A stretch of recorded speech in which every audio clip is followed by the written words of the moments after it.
All right, tell me that wasn't epic. Dr. Campbell killed it. He's got some awesome stuff going on here. This is a killer property. Could you imagine growing up here in Homestead? This place is beautiful. He's doing some really awesome work with fruit trees, dwarf varieties, new varieties, and I just want to show you all a couple of cool things here before we start wrapping up this video. You said earlier that you like to wait until they get to the second year and bear fruit. That's your... Yeah, try to get them to... Do you let it hold the fruit the first year or two? Or do you... Or in the second year, as long as the tree has a trunk that's strong enough, yeah.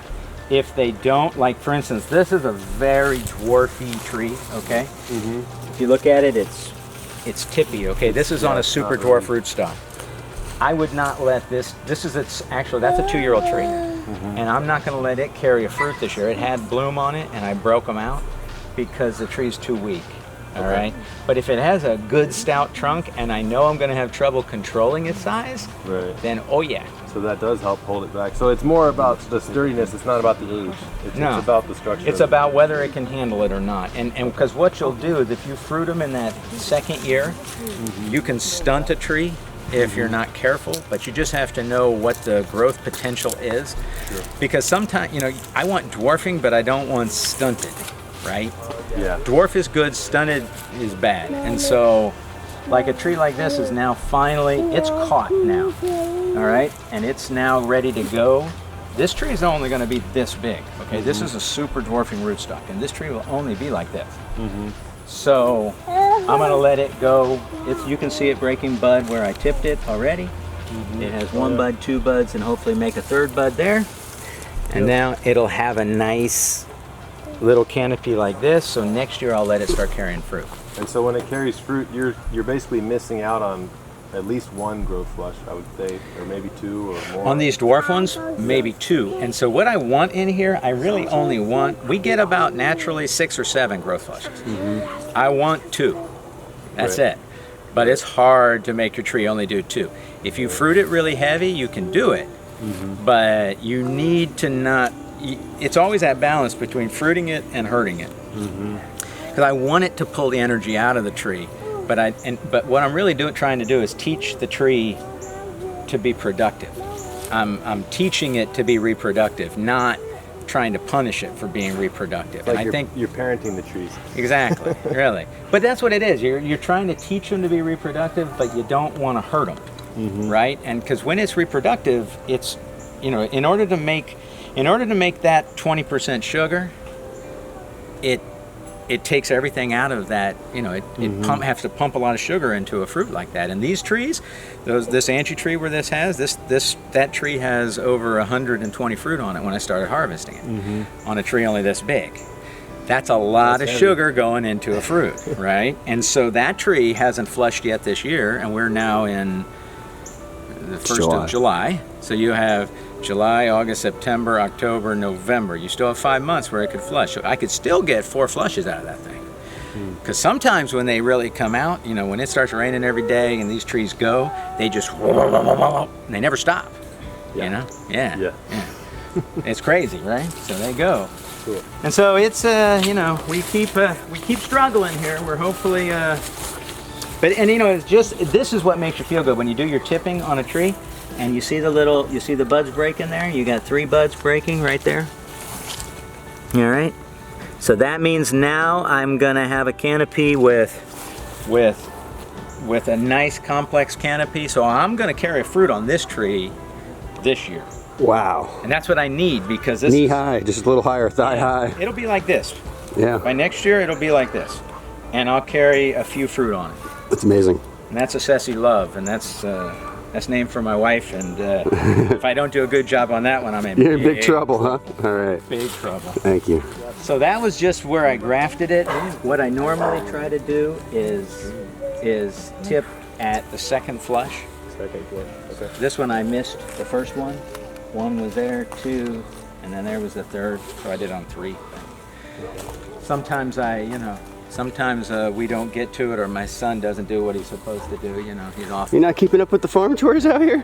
I'm working on it, Do you know everything he's been telling us? Yeah. Do you? Awesome, bro. That's very cool. It's what I'm gonna do. What I found is over the years, What I do is I don't try to think too much in the first years. I just tip whenever I'm there and just make a bush out of the tree and then let the tree figure it out. Yeah. And then I come in and I'll help it later on once it starts to fruit. My biggest trick, my biggest thing is to get these things fruiting within the second year in the ground. And if I can get them fruiting, I can control it. So these trees that I moved like this, if you come over here and you look at this tree that we moved, I can't pull the vines off until the fruit come off. But anyway, this tree here, I moved between Thanksgiving and Christmas into here. And so 6 months ago we moved it. It has fruit on it. But the trouble was we had knocked this thing back. I had to cut this thing back in order to fit it into my truck and carry it here. And now, after the fruit come off, I'll start to do shaping. And now I'll bring this thing back under control. You can't do any, everything is a process with a tree, and so you have to keep it going. The other thing you have to do when you move trees like this, when you root prune them and move them to a new property, you got to keep cleaning out keep putting bars and probing under it to get all the air pockets out. And I use actually turfus, the stuff they use for ball fields, the calcinitic clay, and you let that fall down under there to fill in all those air spaces. Wow. And it's nice because it's not too wet, it doesn't hold too much moisture. And mango trees, the biggest thing is I don't want moisture is your least concern, okay? It's the most concern that you don't have too much, because that ruins your quality. When you try the mangoes off of here, you'll see that you can't get quality like that if you're growing them and hitting them with a lot of artificial nitrogen, synthetic nitrogen. Yeah. It just ruins the flavor. Yeah. So everything is totally different when you grow them this way. And not only that, the fruit has better color, better firmness, has a longer shelf life, higher bricks, no fiber. It has better disease resistance, everything. So essentially, it's really kind of doing it old school SARs, systemic acquired resistance, and they make a lot of now stuff you add to the plants, to the roots and all that. Well, that's essentially what we're doing when you're growing the trees this way. You see, and I also maintain the old large sinkholes here. There are big sinkholes in here. I want this one here. Oh, wow. And then this one. There's one there too, yeah. And these are all natural holes? Yeah. And so what I do, particularly when I was a lot younger, I dig these out. This one goes down about 15 feet. Oh, wow. And you could lose a kid in there. yeah. That was probably always a fear, huh? That's why I put the rocks around them, so that people don't fall in them. Yeah. But, I love sinkholes. I mean, we don't have mountains here, but we do have the coolest solution holes in the world.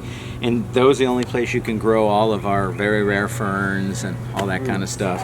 Great for coral snakes. We have a lot of coral snakes on this property, which they're not too aggressive. Yeah. No, I made my money when I was a kid. We used to harvest coral snakes from here, carry them up to the Serpentarium in South Miami, and they would milk them. Wow. And give them back to us, and we used to get $25, and this was in the 70s. That was big money back then. Buddy Bay, man, I was one hell of a coral snake wrangler, let me tell you. That's how you funded the Grove, huh? I know, man. What is this big beauty? Bay rum or allspice or something? That's an allspice. That's an allspice? Oh my God. So what we're gonna do, wow. in fact, we're gonna move that. You're gonna move that thing? Uh-huh. Wow. Yeah, we're gonna move that out of here, because I can't bring myself to cut a tree like that down, but it's shading our area. And then I also keep the native area there for our bees, and we have bees over here, which help greatly with our. Oh, there's the hives. Wow, yeah. Yeah. So I mean, is that your number one fruits? Obviously mango. What's your second favorite? My second favorite fruit? Yeah. Ooh. Other types of mangoes, maybe. But, other types of mangoes, wild ones. So I guess we should start with them. What's your favorite mango? Is it one of these new ones? I'm going to tell you the same thing I told the mango champion of India told me. And I says, I can't name my favorite mango because it wouldn't be fair to the others. All right, and so that's the way it is. I don't have any favorite children, and I don't have a favorite mango. I love them all equally. Okay. Now, I will tell you, if there's no one else around and there's no camera on me and all of that, there is like a handful of my top mangoes that I'll eat. Orange Sherbet, Ceci Love, Diamond. These are all mangoes that we've selected and collected over the years. And still Edward, because that was the tree that I grew up eating in this yard when I was a Brings back memories, child. huh? Yeah, when I was a child in this yard, so I eat that one too. But that's the Very nice. long answer. So you literally been here your whole life. Yeah. Very cool. Yeah. And I'm gonna die here, I hope. So anyway. Persimmons, I can't cut out a native persimmon. I love it. One of my favorite flavors in the entire world is a native persimmon. The native one, really? Oh yeah. Wow. See, you like them soft. Yeah. Actually, looks like they're coming up now. Yeah. Yeah, they're fruiting. They're starting to drop. We also use those for. We make grafted persimmon trees for that. Can you see? So what's really nice about all these is a lot of these are proprietary. A lot of these are just things that we've collected over all the years we've worked. So you have Fairchild, which is one of our favorites. Sunburst, which is unbelievable. Sunrise, which is unbelievable. Coconut Cream, which is here. You have Ruby.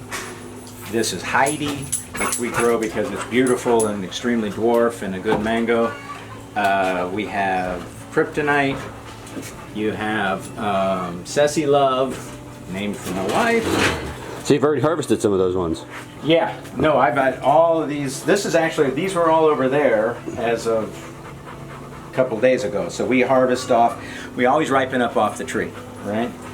And pina colada, and also one of my favorite ones that they're not ripe yet, but this is was actually collected by David Fairchild back in 1898.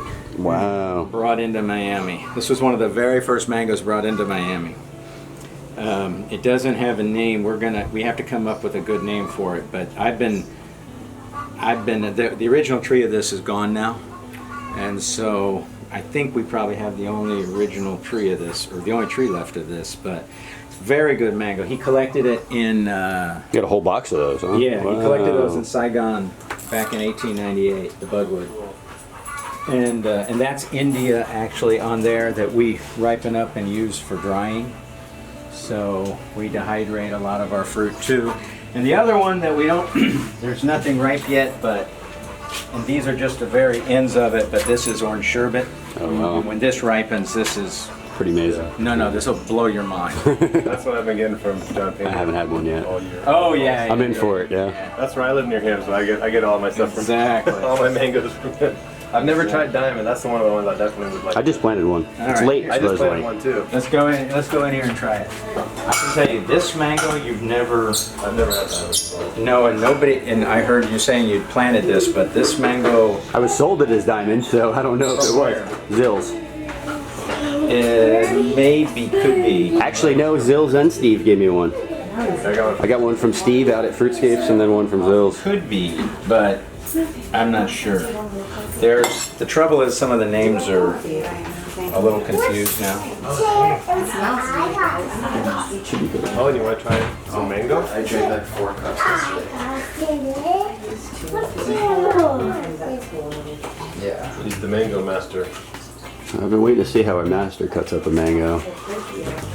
That's, I was told once by Mango Board that cutting a mango it was intimidating.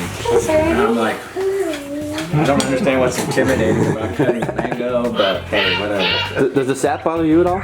Yeah, It does? Okay. I'm highly allergic to it, but Okay. it's just part of life. Dealing with mangoes. So there's your diamond. Cut up a coconut cream here. Oh, this is going to be really tough to eat. It is tough, I know. It's a tough job, but somebody's got it. Okay. My hands are Careful. The green one's me. he knows. Unless you want to just type. Be the highlight of our. That's what we got. Flies, the green one. Put your finger in there, he knows. Wow, it's like I'm in like I have like a disco ball. I was gonna say, I see some lights flickering. What is that from? It's that crystal thing. Oh. It's really putting it out. What are you guys doing over here? Playing with the birds? Bonnie and Clyde. Aww. What we eat with our hands. You can eat with your hands. That freak out was because I tried to hand it to him with my hand and he likes it with a fork. I don't know whose child he is. He's more civilized than the rest of us. Wow. Yeah. Which one is this? Coconut cream. I love coconut cream. Thank you. Oh, there's the dried mango you were talking about. Yeah, try the lemon zest. That's like my favorite. Lemon zest. This one is my So was this originally what, Pupai Malai or something? Or No, lemon zest was originally 27-1. That was the number. This It was is a number. It's the daughter of Pupukalai. Mm. Oh, lemon zest. I knew there was some kind of relation going This on. one's My bigger favorite. and fruits later, and I think it has